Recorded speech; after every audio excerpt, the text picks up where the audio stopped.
going on, everybody? Welcome back to GmiasWorld. And the first thing we're going to talk about are the new limiteds right now. You got Mike Gesicki and you got Amani out there for that Lions theme team. And I'm not really a fan of either of them.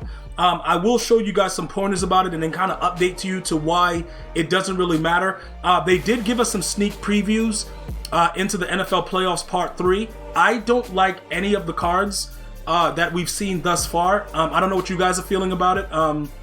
But yeah, I think we got a lot out of the team of the year, the way that they put it out, and I don't know if there's many other cards that are going to be able to top some of the stuff that's there. So if you guys are looking forward to that, let me know. It's still going to be opportunities to make coins, obviously, with the way things work out. So you don't really have to go too crazy about that because there's so many challenges available right now.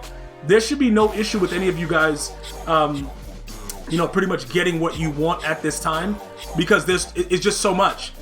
So right now we're looking at Mike Gesicki real quick. Just wanted to show you guys, he obviously is a 6'6", tight end. On your Dolphin theme team, he's going to go 93 plus 2, 95 at 6'6". Now, let me just explain something to you, right? With the Raiders, you got Jared Cookington and you got Darren Waller. So you already got players that are big enough that you can utilize. And we're going to go over that in a second. Like, what am I doing? What's happening with my new scheme? Because for those of you guys, you saw we were trying to bring back the Madden 20 scheme.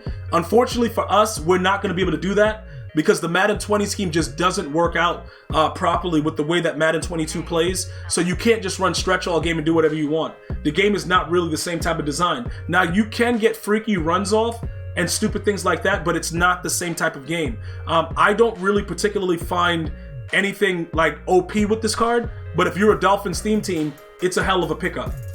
Because 95, speed, obviously 6'6", his spec catch is gonna go to 99 when it's chemmed. He probably will do some really bad things to the opposing team. But 93 speed on my team wouldn't work. So it just doesn't, it doesn't benefit me. But on a Dolphins theme team, or if you play for any other team, yeah, bro, he's going to be rocking it out. So now we go over to the corner for the Lions. What would be very, very interesting is if they also gave you guys, all you Lion fans, if they gave you like a Night Train lane right now. Like you would be, the Lion fans would be going crazy. Because this card is actually really good, obviously because he's 6'2". The bigger the corner, the better. But the problem is this, right? We just got that Denzel Ward, right? And he is a 5'11" idiot. This guy is probably going to be cheaper than the Patrick Surtain, and he's going to play the same. So it works out. The problem, you know what I'm saying? And they're both going to be 98 speed with the strategy cards. So he's not a bad pickup. I'm not a fan of it because I don't really care because I got a 99 speed Denzel Ward, but he's actually a good pickup and a lot cheaper than Patrick Surtain. So look, this is what I want you guys to understand, right? When you go through trying to do the Patrick Surtain set, there's a lot of issues that come up with it, like some of his cards are very expensive. Amani, I don't believe will be that expensive for you guys because number one, he's a Lion player. A lot of people don't have Lion theme teams, so they can't really go crazy over it. You know what I'm saying? Like, you see his power-up is right there, and then pretty much we're going to go type, and we're going to go over to the cornerback, right? And then we're going to take a look at what's going on. So that's that, and then he has the other one card, and then he has that.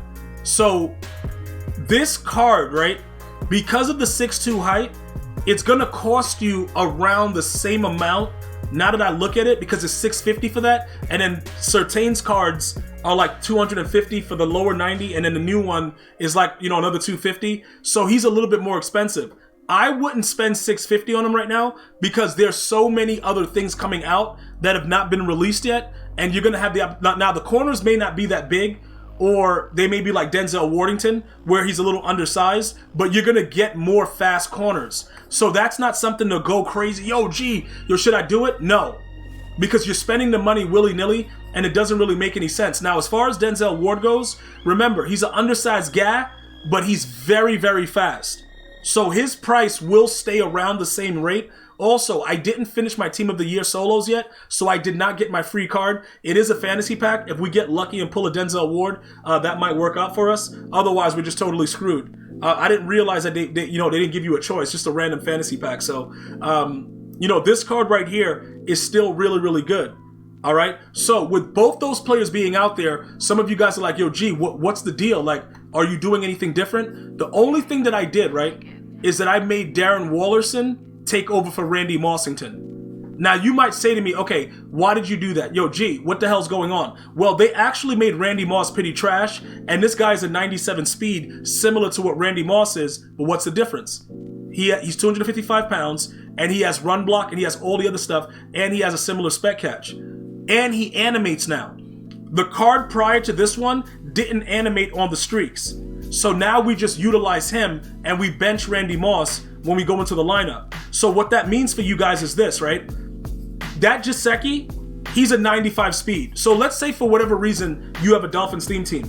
You're good because you're going to get the same thing that I'm getting out of Jared Cookington. So you're all set. I'm not a fan of it because I'm sticking with the Raiders because they have everything already. So why would I go outside of what's already working? That's where everything starts to get complex. You guys start, oh, yo, bro, the new card, G, yo, no, don't worry about it. Don't start spending coins that you don't need to. You know what I'm saying? Like, this whole new setup that I'm running, it's really, really crazy. The only problem is this, right? If I were to get Gunslinger and lose the 3, see Calvin, because that'll be 11, then I only have 3. I'd have to take what I have of Cordell Patterson. We won't be able to run crosses and stuff like that. It's really bad the way everything is set up, but right now, I don't really think we have a choice. Because it's either like, look, this is what would happen, right?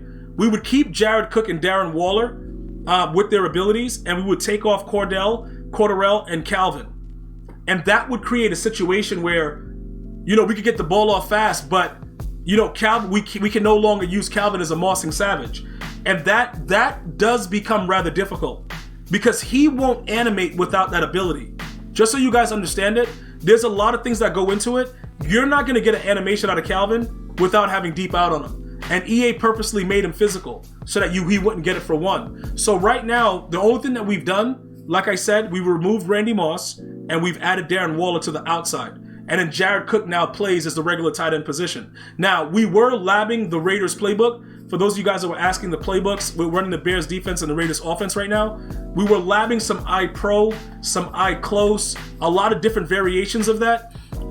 You do have an advantage when you come out in those, you know, run heavy sets because you can do a lot of different things with that. I do want to do a little bit more experimenting before I just throw the whole thing away. So I will get back to you guys with that because I do believe that we can run some kind of under center garbage scheme, like a strong, you know, one of those strong things from last year where you had the two tight ends on the right with the stretch run, with the stretch alert looky. There's a lot of different formations we can run with the 2 tight end set. We're going to look into that and try to figure out what makes the most sense. But for now, I will tell you guys this much, right?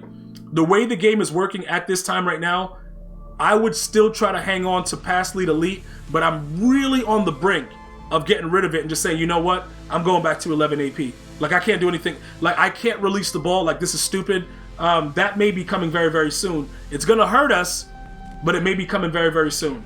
I want to thank you guys and girls for watching. Hopefully you're having an unbelievable day. I'm going to see you guys and girls next time. One love, y'all.